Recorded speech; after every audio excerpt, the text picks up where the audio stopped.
नमस्कार, KP news के 10 बजे के कर्नाटका बुलेटिन में आपका स्वागत है। मैं अश्विनी आपके साथ। आइए एक नजर डालते हैं आज के मुख्य समाचारों पर। बीदर दक्षिण में आजाद उम्मीदवार चंद्र सिंह का प्रचार। जिला ब्राह्मण समाज व ब्राह्मण महासभा ने भाजपा प्रत्याशी ईश्वर सिंह ठाकुर को दिया समर्थन। बोमे ने कांग्रेस को बढ़त देते हुए चुनाव पूर्व सर्वेक्षणों को रद्द कर दिया। बजरंग दल विवाद को लेकर केएस ईश्वरप्पा ने कांग्रेस का घोषणा पत्र जलाया। प्रियंक खरगे ने चुनाव आयोग को अपनी नालायक टिप्पणी को बंजारों के लिए पीएम की खोखली बयानबाजी की प्रतिक्रिया बताया।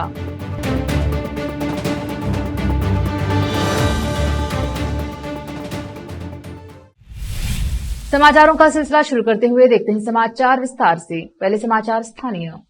विधानसभा चुनाव 2023 के प्रचार समाप्ति के मात्र कुछ ही दिन रह गए हैं। ऐसे में राज्य भर में हर पार्टी अपने अपने उम्मीदवारों के प्रचार कार्य में जुटी है। वही उम्मीदवार भी अपने क्षेत्र में प्रचार अभियान दिन रात चला रहे हैं। इस सबके बीच बीदर दक्षिण क्षेत्र में कांग्रेस का टिकट नहीं मिलने के कारण युवा नेता चंद्र सिंह ने आजाद उम्मीदवार के रूप में चुनाव मैदान में उतरे हैं। इनके प्रहार को देखकर ऐसा लगता है कि क्षेत्र में कोई बड़ा फिल्मी सितारा या फिर कोई वरिष्ठ नेता प्रचार कर रहा है, क्योंकि वह जिस गांव में प्रचार करने पहुंच रहे हैं वहां हजारों की संख्या में लोग उनका स्वागत कर रहे हैं और उन्हें समर्थन देने के लिए आगे आ रहे हैं। सिंह क्षेत्र के विकास के नाम पर लोगों से अपने लिए समर्थन मांग रहे हैं।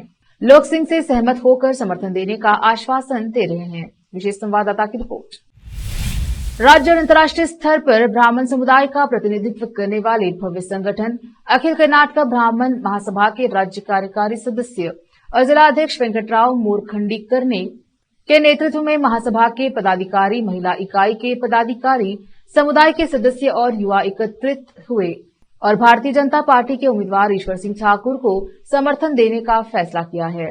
इस अवसर पर बोलते हुए वेंकटराव मोरखंडीकर ने राज्य विधानसभा आम चुनाव की पृष्ठभूमि में 20 अप्रैल से 26 अप्रैल तक जिले के 6 निर्वाचन क्षेत्रों में ब्राह्मण महासभा के पदाधिकारियों के साथ दौरा किया। ब्राह्मण समुदाय के हजारों लोगों से मुलाकात की और यह स्पष्ट रूप से सुना गया कि भारतीय जनता पार्टी के लिए समर्थन होगा। टिकट के लिए पार्टी छोड़ने वाले दल बदलू कभी समाज के बारे में नहीं सोचते, वे केवल अपनी स्वार्थ सिद्धि चाहते हैं। उन्होंने कहा कि हमें समाज को गुमराह करने वाले दल बदलुओं से सावधान रहना चाहिए। इस अवसर पर भाजपा उम्मीदवार ईश्वर सिंह ठाकुर, रमेश कुमार मणिकेरे, उदय कुमार जोशी, भीमसेन राव कनिहाल, रमेश कुलकर्णी, मुरलीधर राव कुलकर्णी, एसएम जोशी, अक्षय दीक्षित, सुधीर कुमार कुलकर्णी, संजय देशपांडे, सुनंदा कुलकर्णी, शकुंतला पाटिल, नंदा कुलकर्णी, वसुंधरा पाटिल सहित विप्र समाज के सैकड़ों लोग मौजूद रहे। विशेष संवाददाता की रिपोर्ट। बीदर शहर में भारतीय परिवार नियोजन संघ की शाखा में Rotary Club of Bidar New Century के सहयोग से डॉक्टर केएल कृष्णमूर्ति की स्मृति में महिलाओं के लिए निःशुल्क कैंसर जांच केंद्र शुरू किया गया है। रोटरी क्लब के डिस्ट्रिक्ट गवर्नर वोमिन्ना सतीश ने सेंटर का उद्घाटन किया। उन्होंने कहा कि केंद्र महिलाओं की सर्वाइकल और ब्रेस्ट कैंसर की जांच करेगा। Rotary Club of Bidar New Century के अध्यक्ष नितिन कपूर ने कहा कि गरीब लोगों की मदद के लिए क्लब और पीएफआई के सहयोग से कैंसर जांच केंद्र शुरू किया गया है। यूनाइटेड वे ऑफ बैंगलोर के एसीटी अनुदान के तहत प्रदान किए गए चिकित्सा उपकरण। उन्होंने बताया कि गरीब मरीजों की निःशुल्क जांच की जाएगी। विशेष संवाददाता की रिपोर्ट। कांग्रेस के उम्मीदवार रहीम खान के समर्थन में लिंगायत समाज उतरा। आज शहर के एक निजी होटल में लिंगायत समाज ने प्रेस मीट करके घोषणा की कि लिंगायत समाज के लोग कांग्रेस के उम्मीदवार रहीम खान का समर्थन करेंगे। इस अवसर पर कांग्रेस उम्मीदवार रहीम खान और लिंगायत समाज के वरिष्ठ सहित अन्य उपस्थित रहे। संवाददाता असलम खान और कैमरामैन संतोष का कवरेज। बीदर शहर में जेडीएस उम्मीदवार सूर्यकांत नागमारपल्ली ने शहर के विभिन्न क्षेत्रों में दौरा किया और लोगों के घर तक जाकर उनसे समर्थन मांगा। वह जेडीएस के घोषणा पत्र में किए गए वादों को दोहराते हुए लोगों से जेडीएस को राज्य में मजबूत कर प्रचंड बहुमत से जीतने के लिए अपील किया। इस अवसर पर जेडीएस के नेता आदि उपस्थित रहे। कैमरामैन कृष्णा का कवरेज। अब समाचार राज्य के। राज्य में 10 मई को होने वाले विधानसभा चुनाव में विपक्ष कांग्रेस को बढ़त देने वाले चुनाव पर्व सर्वेक्षण को खारिज करते हुए कर्नाटका के मुख्यमंत्री बसवराज बोम्मई ने शुक्रवार को विश्वास जताया कि उनकी पार्टी भाजपा आराम से बहुमत के साथ और जेडीएस के बिना सत्ता बरकरार रखेगी। बोम्मई ने कहा कि भगवा पार्टी के सत्ता में आने की स्थिति में वह सीएम के रूप में बने रहेंगे या नहीं, इसका फैसला भाजपा आलाकमान और उनके संसदीय बोर्ड द्वारा किया जाएगा। उन्होंने यह भी कहा कि पूर्व मुख्यमंत्री जगदीश शेट्टार जिन्होंने हुबली धारवाड़ सेंट्रल से फिर से चुनाव लड़ने के लिए भाजपा के टिकट से इंकार करने पर कांग्रेस का दामन थामा, इस बार हारेंगे। जबकि 2019 में कांग्रेस जेडीएस सरकार को गिराने में भाजपा की मदद करने वाले 14 दल बदलू अपने अपने क्षेत्रों से जीतेंगे।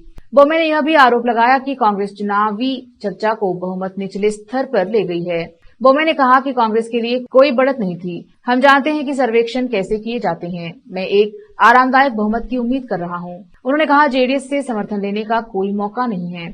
हमें पूर्ण बहुमत मिलेगा। यह पूछे जाने पर कि क्या शटार के बाहर निकलने से लिंगायत वोट प्रभावित होंगे, मुख्यमंत्री ने कहा, बिल्कुल नहीं, हम शटार की सीट जीतेंगे।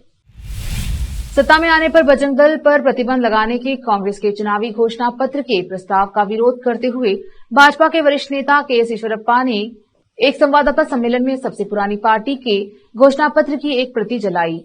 ईश्वरप्पा, जिन्होंने मीडिया में घोषणा पत्र की प्रतियां वितरित की, उन्होंने कांग्रेस के घोषणा पत्र में पीएफआई और बजरंग दल पर प्रतिबंध लगाने की बात पढ़ी और कहा कि यह समुदायों के बीच सांप्रदायिक नफरत पैदा करने के बराबर है। पूर्व मुख्यमंत्री सिद्धरामैया और केपीसीसी प्रमुख डीके शिव कुमार राज्य कांग्रेस के मुख्य नेता हैं।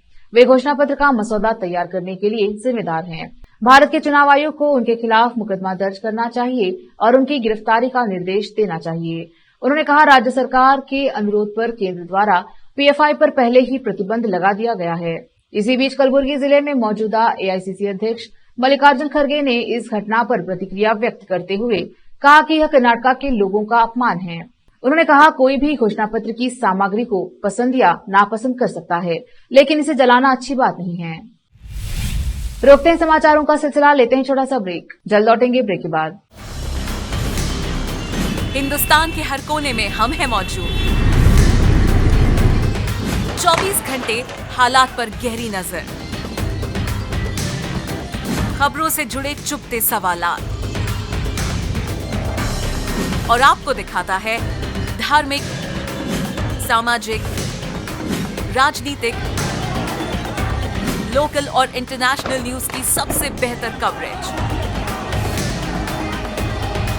जो आपको रखती है हर पल बाखबर। देश और दुनिया भर की खबर के लिए देखते रहें KP news 24/7। Noor education trust Bidar की ओर से चलाए जाने वाला Noor MEd and BEd college Bidar, recognised by NCTE Delhi and affiliated to Gulbarga University, Gulbarga. Admission are open for the academic year 2022-23. विशेषज्ञ और सक्षम शिक्षकों द्वारा शिक्षा प्राप्त करने के लिए नूर एमएड एंड बीएड कॉलेज में दाखिला लें और शांत वातावरण में शिक्षा प्राप्त करें। बीदर शहर में बेहतर शिक्षा का एकमात्र केंद्र Noor MEd and BEd college, Shahpur gate, Bidar. Phone numbers 9945283920, 8482221297। Break के बाद स्वागत है आपका, देखते हैं आगे के समाचार। चुनाव आयोग ईसी के नोटिस का जवाब देते हुए कांग्रेस के मौजूदा विधायक और कर्नाटक की चितपुर सीट से उम्मीदवार प्रियांक खड़गे ने गुरुवार को कहा कि वह एक चुनावी रैली में बंजारा समुदाय के लिए प्रधानमंत्री मोदी की खोखली बयानबाजी पर प्रतिक्रिया दे रहे थे, जब उन्होंने पीएम को नालायक कहा। चुनाव आयोग ने कांग्रेस अध्यक्ष मल्लिकार्जुन खड़गे के बेटे प्रियांक को बुधवार को प्रधानमंत्री के खिलाफ उनकी नालायक टिप्पणी के लिए आदर्श आचार संहिता के कथित उल्लंघन के लिए कारण बताओ नोटिस जारी किया था। गुरुवार शाम 5 बजे तक समय दिया गया। प्रियांक ने एक ट्वीट में कहा, आदर्श आचार संहिता के कथित उल्लंघन पर चुनाव आयोग के नोटिस का जवाब दिया। मैं वंचितों की आवाज उठाने के लिए कोई भी बलिदान देने और किसी भी सजा को स्वीकार करने के लिए तैयार हूं। जय हिंद, जय कर्नाटक।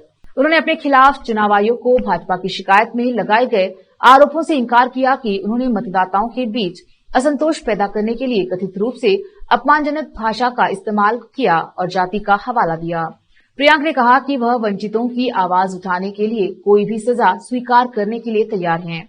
उन्होंने दावा किया कि उन्होंने एमसीसी का उल्लंघन नहीं किया है।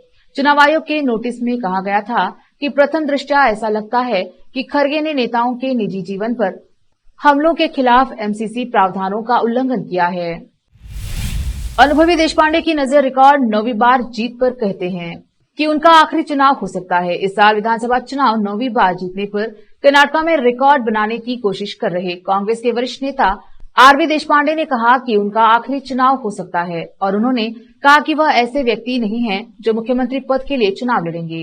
राज्य में कांग्रेस के उम्मीदवारों में 76 वर्षीय देशपांडे लगातार 9वीं बार सबसे वरिष्ठ उम्मीदवार हैं। उन्होंने राज्य में सबसे अधिक विधानसभा चुनाव जीतने के एआईसीसी अध्यक्ष मल्लिकार्जुन खड़गे के रिकॉर्ड की भी बराबरी की। देशपांडे मूल रूप से कांग्रेसी नहीं थे। उन्होंने 1999 में जनता परिवार से कांग्रेस का रुख किया। तब तक वह जनता परिवार से 4 चुनाव में विधानसभा के लिए चुने गए। देशपांडे ने कहा कि खड़गे और मैं 8 बार विधानसभा चुनाव जीत चुके हैं। अगर मैं इस बार जीतता हूं तो यह सदन में एक रिकॉर्ड होगा। कोई भी 9 बार नहीं जीता है।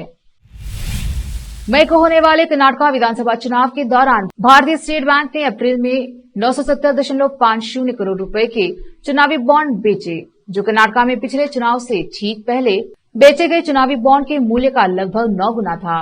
सूचना के अधिकार के तहत बैंक से प्राप्त प्रश्नों के जवाब के अनुसार चुनावी बॉन्ड योजना 2018 के तहत बिक्री की 26वीं किश्त में 3 अप्रैल से 12 अप्रैल तक कुल 970.50 करोड़ रुपए के कुल 1470 चुनावी बॉन्ड बेचे गए।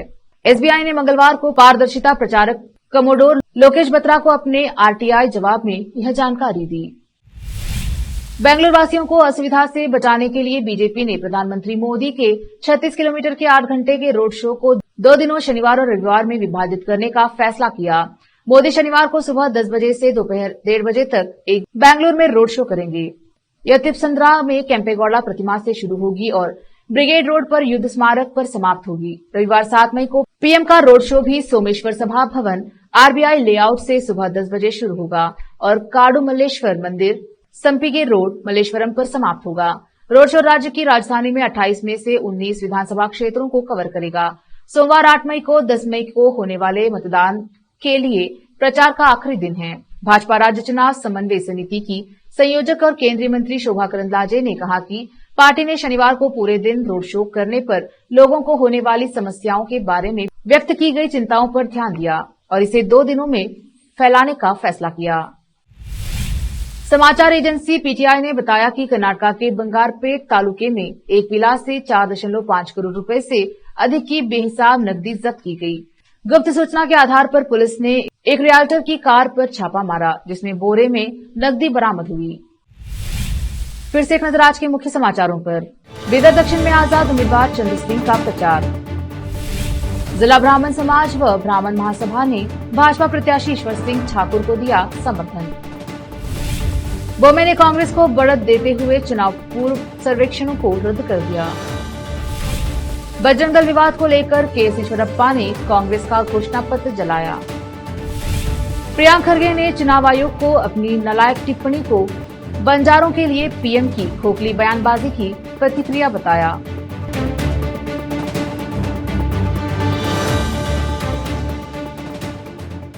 केपी न्यूज के कर्नाटक के बुलेटिन में आज इतना ही। देखते रहिए केपी न्यूज 24/7। धन्यवाद।